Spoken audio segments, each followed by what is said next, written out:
Winters West here, Chief Expert Organizer and founder of Next Highest Good Professional Organizing. We are based in San Francisco.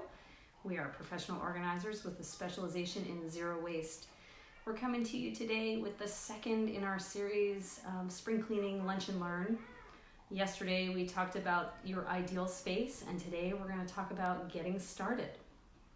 Without further ado, let's get started. So first thing you want to do is make sure you're fortified. What I call fortified. That means your battery is literally and figuratively charged. So your body, you've taken care of your body, you've had something good to eat, your belly is full, you have your favorite drink, you have enough caffeine but not too much. You are your battery is charged on your phone or whatever it is that you maybe want to play some music, because this is fun. This can be fun. So you want to listen to some music or a podcast or even have a movie on in the background. Maybe you want to call a friend.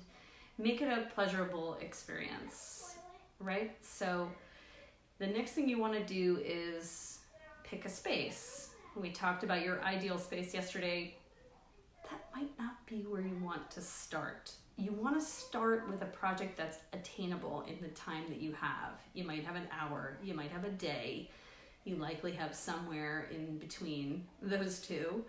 And we're going to make what I call an organized mess. So you want to have enough time to open the file, if you will, and close the file so you don't leave a mess. And what you were looking to do here is get momentum and gain confidence. So I love the example that folks say when you're learning to meditate or getting in the habit of meditating, that if you think you can do 5 minutes, do 4. So you want to do less than you know you can, just to, like I said, get the confidence and get momentum going. Before you start, take pictures. Take pictures of the space. If it's a junk drawer or your bathroom or any space, sometimes it's a little hard with the lighting, but you want to get pictures, and those pictures are going to show you the progress that you've made. You always think you're going to remember what it looked like, but I do this for clients all the time, and they, as soon as you see the new space, you kind of forget what it looked like before. So it's there to remind you how far you've come. And also, it's the gift that keeps giving, because when you go back into your phone and you look for the picture of your cat to share with your friend or whatever, you find the picture of your junk drawer and you think, wow, that was amazing. I did such a great job there and it looks really good. So we're going to dive in, but before we dive in, we want to make sure that you have a space to work that's comfortable. So you don't want to have a backache the next day. That's definitely not something that's going to keep you coming back for more. So if you have a folding table or any kind of table available and enough space to do it, sometimes spaces are kind of cramped, but you want to have enough space to spread out, have a chair, be comfortable, a place to put your, caffeinated beverage or whatever it is that you want to have with you, and plenty of light also, so you can see what's going on. The other thing I love to have, and I have on every job, is my little trusty tape roll. You don't need one as sophisticated as this. These are from the days in film production where we used to have lots of tape all the time, and we'd hold it with a little, with a cord and a carabiner. Right here I just have a little piece of ribbon from wrapping paper, and I have 2 rolls of paper tape. You don't need to. Sometimes it's easier for me when coding different things to have 2 different colors, or whatever color I feel like using. And sometimes, I have clear tape because I frequently need that. But a Sharpie and 1 roll will be great. I like black. It's up to you. You want to use the same thing for a consistent, you don't have to. Just for a consistent look, it's nice to have the same color and the same, it doesn't matter. That's my nitpicky. The other thing is, if you're working with boxes, this is a little nitpicky for this kind of thing, but I can't help myself. You want to have to label it here on the front and also on the side. It seems so that when you're penciling, when you're putting things back in, which is a story for another time. We'll get into that another time. When you're putting everything back in, you want to have the option to flip it, and it's just much easier if it's already labeled. So we'll get into that another time. That's just a quick aside. So let's see. Now we're ready to dive in. We've got our labeling. We picked our space. Our body is fortified. We're not going to take on too much. And we've taken some pictures. And here we go. So let's see. I'm going to use an example. I actually did a live with my son. He was up for going through his treasures. He has these cubes in his room, and he had two of the cubes, one of those IKEA shelves with both had treasures in them. And we wanted to be able to put stuff away. Anyway, he was game to do the treasures, so we were able to do that. And I did a live of it, and it's a good one to watch because it really takes this process, this part that I'm just about to explain, you can see it in action. So you're gonna go through everything and basically make a decision. You might have different categories, but essentially they're gonna be donate, that's one, for other people, or goes to another place in the house. That might be two separate things, like, oh, I have to give this back to my friend Jen. Hi, Jen. Or this is something that wants to leave the house, in some way. It might be a donation, it might be, to return to somebody, it could be any number of things, but it's gonna leave the house, or it's gonna get donated, or it's gonna go to another part of your house. Here's another category, which is a maybe. I don't know what I want to do with this, and that's fine. Don't get hung up on that. Just put it in the maybe, because as you warm up and you get into it and you start to make decisions and you start to get some momentum, you're going to go back to the maybes, and it's going to be easier. If you're stuck in the categorization, if you're stuck anytime, you can always reach out to me. I hope you do. Please do. But you can always ask me, like, what category does this fall in, and we can chat about that. So that's a good segue to accountability, and to being stuck, and to accountability. You might want to have a friend. You can have a sort of an accountability partner, like with anything else, and tell somebody, okay, I'm going to go through my bedroom closet today, my clothes closet. I'm going to do my clothes. It might not be all in one closet. Maybe you want to do, if you have clothes in multiple closets, so you're going to do it categorically, right? I'm going to do my clothes today. Or if you don't have enough time to do the clothes, I'm going to do my coats or my pants, or any one of those sections. And then that person, give yourself more time. If you think you can do it, if you think you can do the whole closet in the weekend, during the weekend, a couple of hours each day, then take 2 weekends. There's no rush here. I keep saying this over and over again, and it's so important to keep in mind that this is a process. It's not a fast process. Although it does get faster as you kind of get the muscle to make decisions and know in your heart what you want. It does get quicker, so I will say that. But getting started, give yourself plenty of time, and call on your friends for accountability. If you get stuck, take a break. Go outside, get some air, walk around the block, get some exercise, have a snack, make a beverage, change the music. There's no reason to kind of hunker down and power through.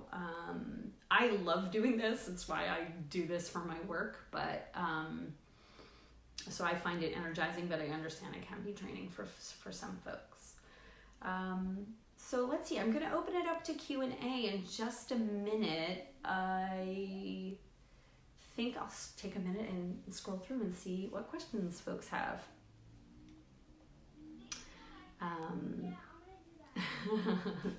Jen is saying that she keeps her tape like this because she saw it with us.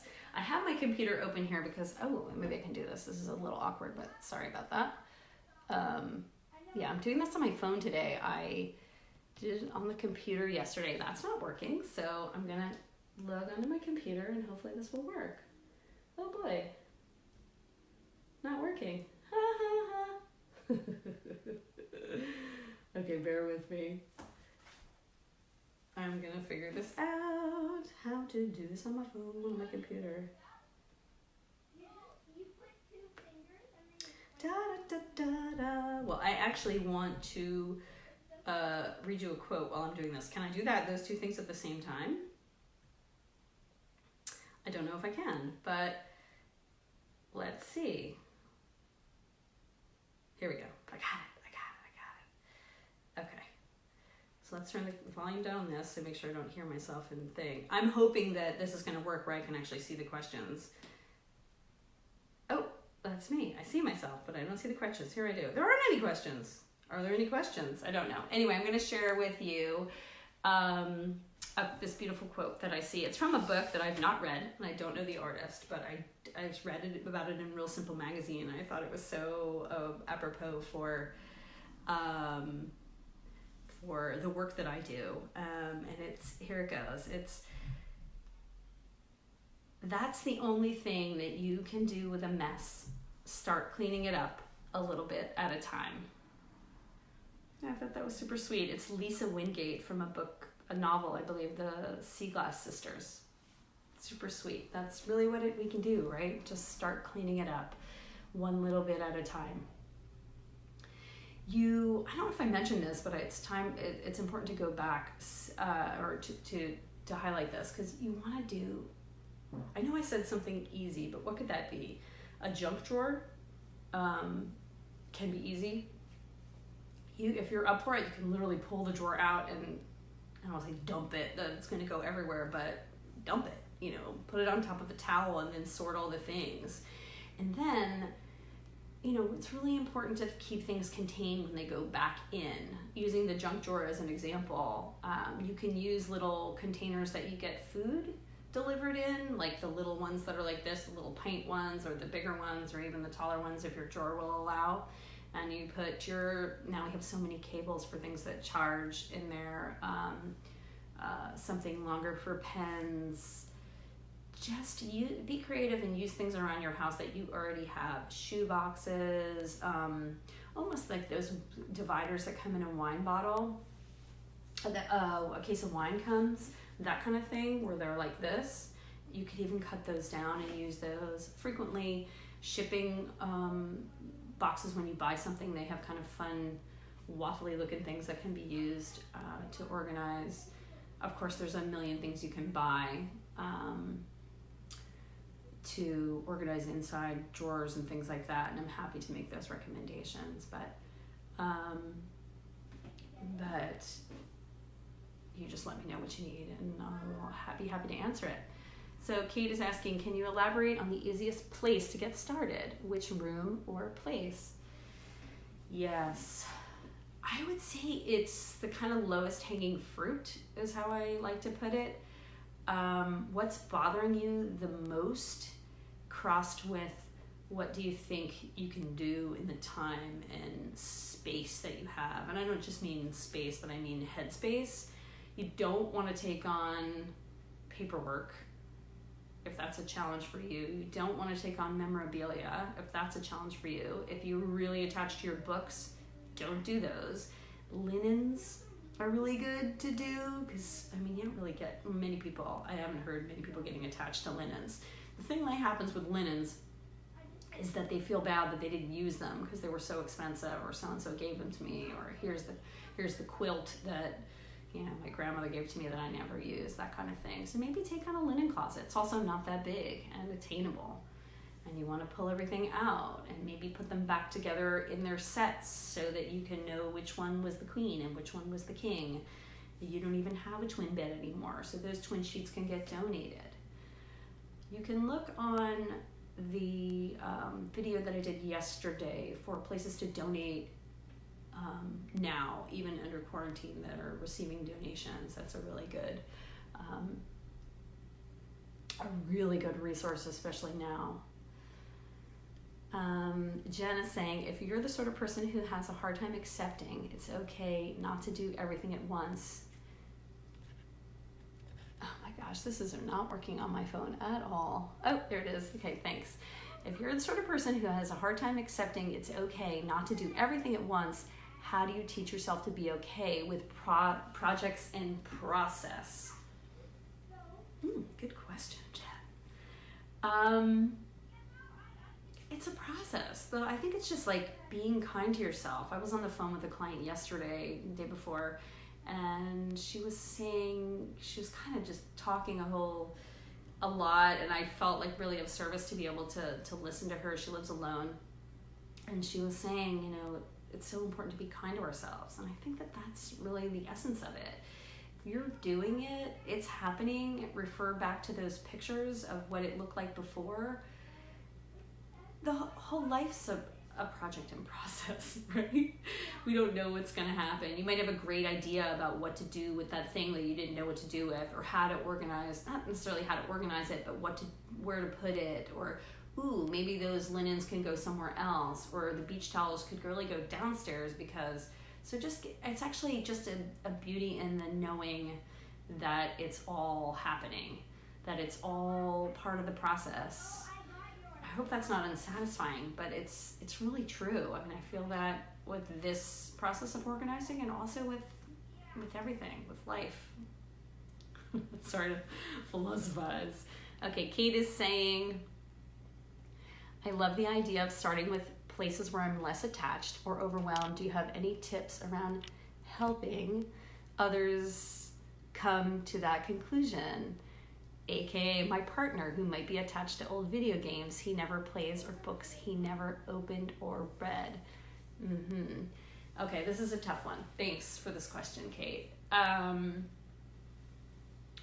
Maybe my husband can speak to this, but I think that you can only focus on your own stuff. And once you are working on your own things, it does set a precedent, or not a precedent, what am I trying to say? It sets the scene for the home that you want to have together. You know, you share the space, you live in it. It's so funny now that we're in the space all the time, and that our threshold for the thing lying around at the end of the table is a lot shorter than it normally is. But I think, to answer your question, there's really not much you can do with your somebody else's stuff.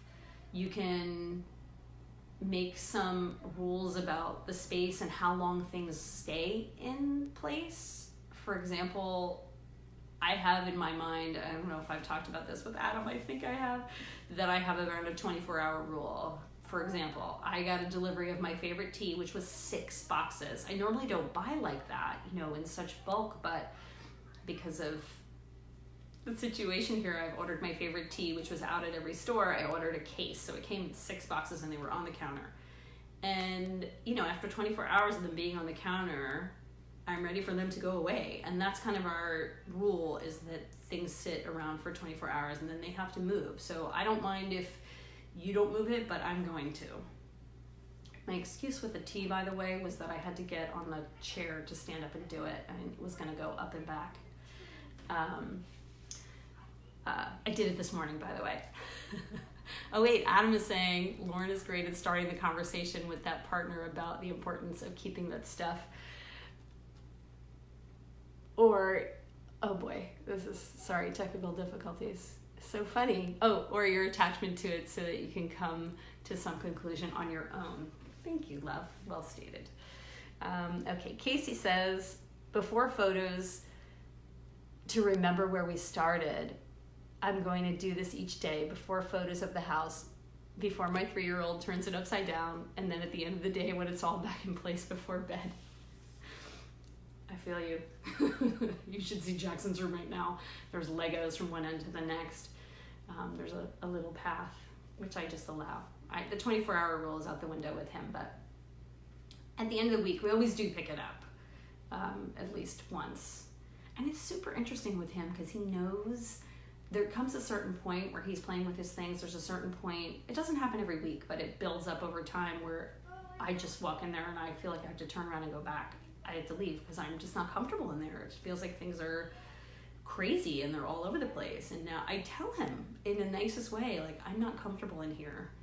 And he's 8, almost 9, so it's different than a 3-year-old. But and then he'll close the door, clean everything up, say, don't come in, and then he'll come in. He actually did this 2 weeks ago, and he made his bed. For the first time ever, he made his bed. Warmed to Mama's heart. He made his bed the second day, but he hasn't made it since. I don't care. I don't have to get into that. It's hard for me to scroll through these, so I apologize if I'm missing your questions. If I am missing them, would you mind just, I don't know, popping them back in there? I also want to call your attention to the Lego guys up here that are on top of the mirror, which is Jackson has one of those foam guns, and he and Adam are doing that.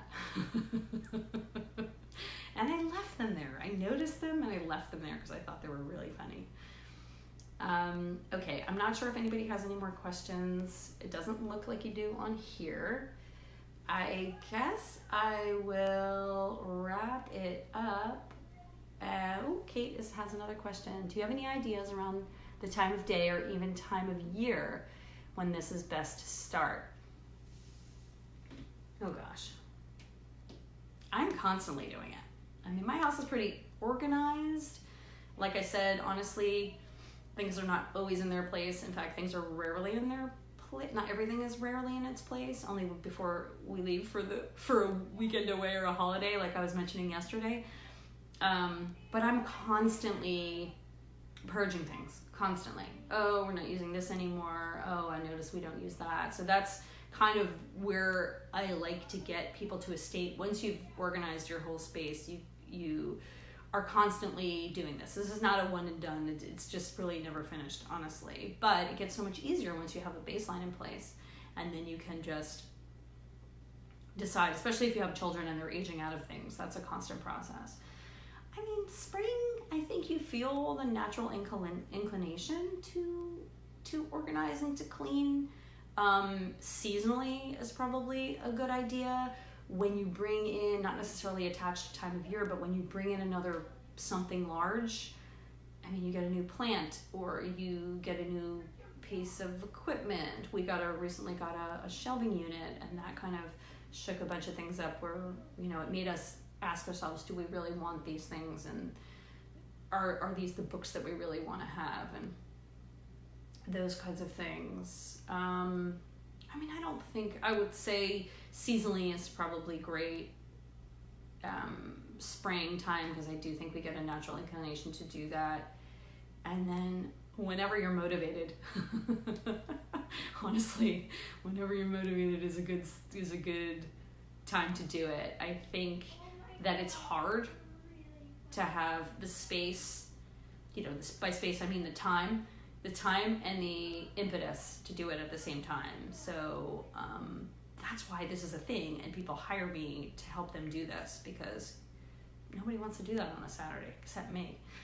But I'm happy to help you if anybody wants. I am doing virtual organizing, which works really well. We do a virtual walkthrough. I can tell you a little bit about how that works. Moira, I see you have a question. Okay, she has a question about small space living and organizing. So I can get to that in a moment. I'll just tell you a little bit about how I'm working virtually with folks. We will literally do a walkthrough of your space. You'll take me around through a video call. We'll go through once, talk through everything. We'll go through a second time, and I'm making notes all the time. And then we'll sit down and have a chat about what's bothering you most, what works, what have you tried before. And then I will give you homework, basically. I'm happy to stay on the call with people. I haven't done much of that, but I'm happy to do that. I have homework for you to get done. Again, we go with the same methodology as the meditation. If you think you can get 3 things done, I'll just give you 2. We want to build momentum and confidence, and I'm available for if you get stuck, or if you need some, I say hand holding, but I don't mean that in a negative way. I love for people to be alongside me while I'm doing the thing. So just for the support, really. And then we continue. Then we meet again the next week, or whatever feels like the right cadence for you. And same thing, we'll walk through, what'd you get done, what was hard, what was easy, what else has come up, what do I do with this, all the things. And we have a conversation. The conversations can be an hour, 90 minutes. I have different packages. If anybody's interested, please email me. You can reach out to me on my website, which is nexthighestgood.com, or here through Facebook, all the things. And let's see, I'll get to Moira's question. My challenge is small space living and organizing. Yeah. So, well, I have a lot of spiels when I work with people. One of my spiels is about math. You either have, if you told me, if we did a walkthrough of your space, for example, and you wanted to keep everything in there and you wanted everything to have a place, then I would suggest you have more storage. I've never been to your place. I don't know what it looks like, but I'm just using it as an example. You either need, I never tell people that they need to get rid of anything or let go of anything. That's up to you. But what I'm going to tell you is I'm going to be the voice of reason, that if you want your counters clear, your cabinets are all full and the counters are packed, then something has to go. To me, that's a mathematical problem. You either need more storage or less stuff. And I found in years and years of doing this that it's usually less stuff. Because the stuff, our stuff, we love it and we hate it. It's can be burdensome, many of the things, and then some of the things can be great. The best parts, there's so many benefits to this work, and one of them that I love is just the clarity of mind that you get from knowing where your things are and finding the things that you were missing. I always joke, and this happened with Jackson when we did that project, that he said, I've been looking for that. That's the quote. I've been looking for that. That everyone says every single time I'm working with them, including myself, because I work with assistants. I love to have a big crew. I love big jobs, and I have a handful of wonderful people that work with me, and their sort of test is to come to my house and work on a project. That way I can see how they work. I can see their kind of bedside manner. I can get a job done around the house that I don't want to do. And I've heard myself say that. I've been looking for that. It's also really humbling, because I remember what it's like to be the client where somebody's coming into your house and looking around at all your things. You can feel very vulnerable. But that's a great segue, because we're not going to talk about that tomorrow. Maybe we'll do that next week. I have another segment, sort of all the feelings that come up. But tomorrow, we're going to talk about zero waste. One of my favorite subjects, finding solutions for all the things that you no longer want, need, or use, of which there are many. We avoid landfill. Zero waste to me means avoiding landfill at all costs. I am consistently shocked at how well we can do that. I had a client moving in like 3 days. She had to move and leave a whole house in 3 days. It wasn't a big house, but it was 2 bedrooms, and it was a house with 2 kids. And we did it in 3 days, and we barely threw away anything. It was amazing. So I'd be happy to share all my resources with you on that. And if you have any specific questions or want to reach out to me, you'd like to work with me or hear more, please go to our website. Follow us here on Facebook. We have an Instagram feed. Just reach out.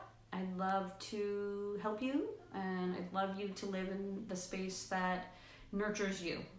That's individual for every person.